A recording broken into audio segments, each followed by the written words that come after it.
Graduate MLC ఉప ఎన్నికల్లో సత్తా చాటేందుకు 3 ప్రధాన పార్టీలు హోరాహోరీగా ప్రచారం సాగిస్తున్నాయి.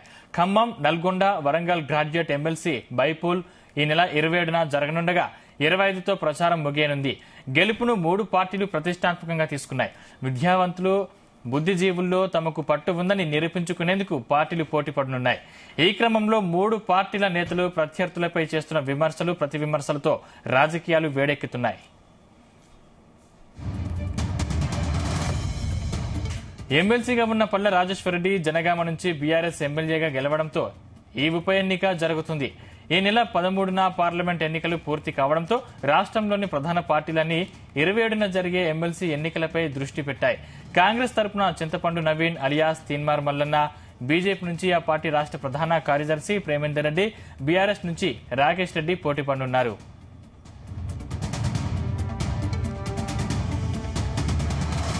గత ఎమ్మెల్సీ ఎన్నికల్లో పల్లాతో పాటు తీన్మార్ మల్లన్న, ప్రేమేందర్ రెడ్డి బరిలో ఉన్నారు. అప్పుడు ఇండిపెండెంట్ గా పోటీ చేసిన తీన్మార్ మల్లన్న ఇప్పుడు కాంగ్రెస్ తరపున, గత ఎన్నికల్లో బీజేపీ నుంచి పోటీ చేసిన ప్రేమేందర్ రెడ్డి ఇప్పుడు కూడా అదే పార్టీ నుంచి బరిలో ఉన్నారు. బీఆర్ఎస్ నుంచి పుల్లా స్థానంలో రాకేష్ రెడ్డి పోటీ చేస్తున్నారు.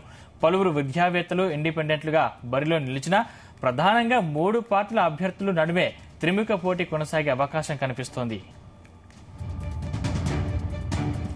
3 పార్టీల నేతలు నిరుద్యోగులే లక్ష్యంగా ప్రచారం చేస్తున్నారు. కాంగ్రెస్ నుంచి మంత్రులు ఉత్తమ్ కుమార్ రెడ్డి, కోమటిరెడ్డి వెంకటరెడ్డి, తుమ్మల నాగేశ్వరరావు, పొంగులేటి శ్రీనివాసరెడ్డి, కొండా సురేఖ, సీతక్కలతో పాటు ఆ పార్టీ ఎమ్మెల్యేలు, నేతలు రంగంలోకి దిగారు.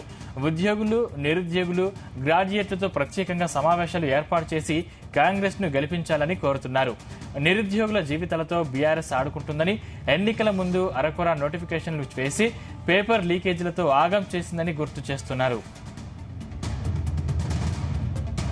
తాము అధికారంలోకి వచ్చిన వెంటనే 30,000 ప్రభుత్వ ఉద్యోగాలు భర్తీ చేస్తామని, రానున్న రోజుల్లో మిగిలిన 1.70 లక్షల ఉద్యోగాలు భర్తీ చేస్తామని హామీ ఇస్తుంది.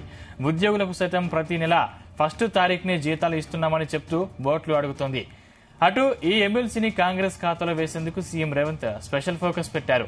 అభ్యర్థి తీన్మార్ మల్లన్నతో పాటు ఆయా జిల్లాల మంత్రులు, ఎమ్మెల్యేలు, పార్టీ నేతలతో రేవంత్ ఎప్పటికప్పుడు మానిటరింగ్ చేస్తూ గెలుపు కోసం దిశానిర్దేశం చేస్తున్నారు. బీజేపీ తరపున కేంద్ర మంత్రి కిషన్ రెడ్డి, ఇతర నేతలు ఆయా జిల్లాల్లో పర్యటిస్తూ గ్రాడ్యుయేట్లతో సమావేశాలు నిర్వహిస్తున్నారు.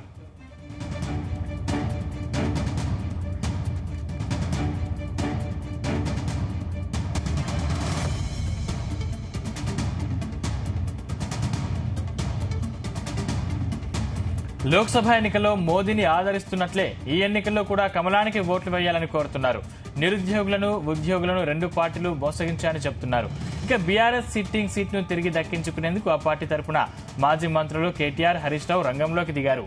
ఆయా జిల్లాలోని ప్రస్తుత మాజీ ఎమ్మెల్యేలను పట్టుకుని పట్టభద్రులతో సమావేశాలు నిర్వహిస్తున్నారు. తాము 10 ఏళ్ల కాలంలో 2 లక్షల ప్రభుత్వ ఉద్యోగాలు భర్తీ చేశామని, కానీ ఆ విషయాన్ని చెప్పుకోలేక అసెంబ్లీ ఎన్నికల్లో ఓడిపోయామని ప్రచారం చేస్తున్నారు. అయితే గ్రాడ్యుయేట్లు ఎటువైపు మొగ్గు చూపుతారనేది తేలాలంటే వచ్చే నెల 5 వరకు ఆగాల్సిందే.